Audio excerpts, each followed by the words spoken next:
Plants and animals are living organisms, and all living organisms need food. Food gives energy, and it is also required for the growth and maintenance of the body. Food consists of different components like carbohydrate, fat, protein, vitamin, mineral, water, roughage. All these components are very necessary for our body. These components are called nutrients. These nutrients help the living organisms to build their bodies, to grow, to repair the damaged part of their bodies, and they also provide energy to carry out different life processes. All living organisms first obtain the food. They take it inside their body, and there this food is used for growth, maintenance, repair, and metabolism. So, the process of taking food by an organism and its utilization by the body is called nutrition. The mode of nutrition is divided into two categories: autotrophic nutrition and heterotrophic nutrition. The mode of nutrition in which organisms make their own food from simple substances is called autotrophic nutrition. For example, green plants. Green plants use carbon dioxide, water, minerals, and other raw material to prepare their own food by the process called photosynthesis.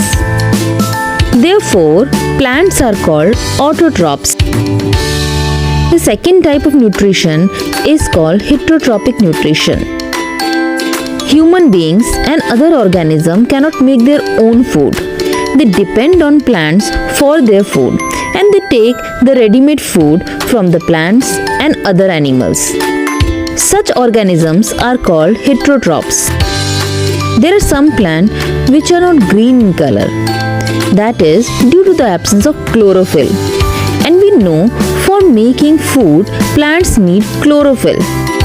It means they can't make their own food. Now, the question is how they survive and how do they get nutrition? Like humans and other animals, these plants depend on green plants for their food. They show heterotrophic mode of nutrition. Let's take a look at some other modes of nutrition in plants. So the first category is parasitic plants. Here you can see a thin, yellow, wiry structure twining around the branches and stems of a tree. This is a plant called Cuscuta or amarbale. It is yellow in color and doesn't have chlorophyll. It takes ready-made food from the plant on which it is climbing. The plant on which it is climbing is called host, and Cuscuta is called the parasite. It sucks the nutrient from the host plant. Second category is called the insectivorous plants. These are also called carnivorous plants. These plants trap insects and small animals and then digest them. Nepenthes, also called the pitcher plant. Sundew, Venus flytrap, bladderwort are few examples of insectivorous plants. These plants are generally green in color and are able to do photosynthesis and make their own food. They lack some important nutrients, so to overcome this problem, they eat insects.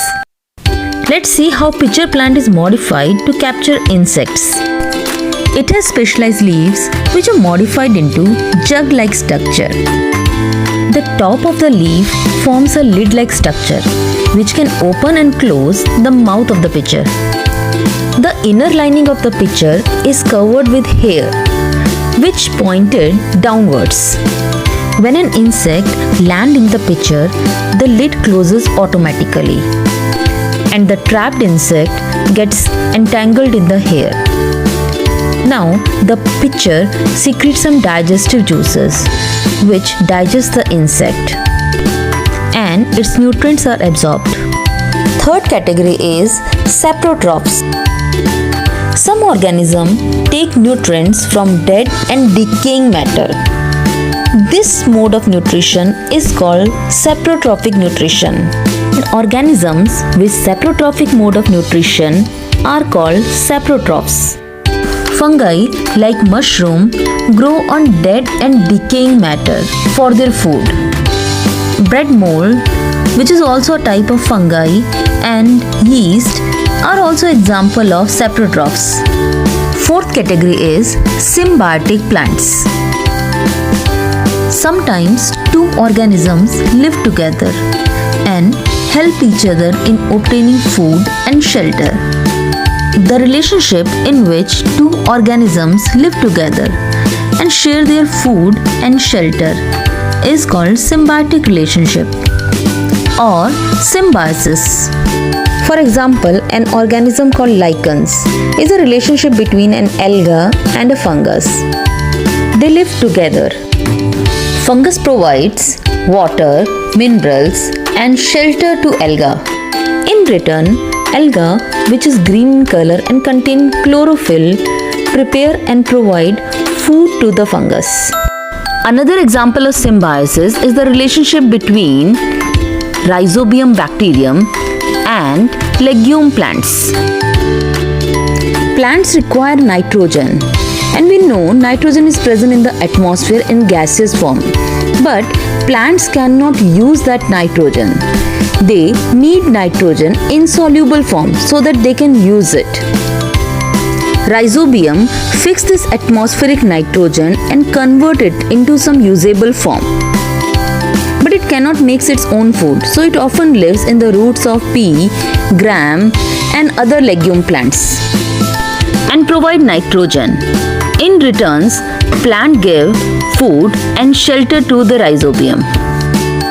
So far we have seen that plants derive their nutrients in different ways, either from plants or animals. Hope you enjoyed learning today. Please like, share and subscribe to my channel for more amazing videos.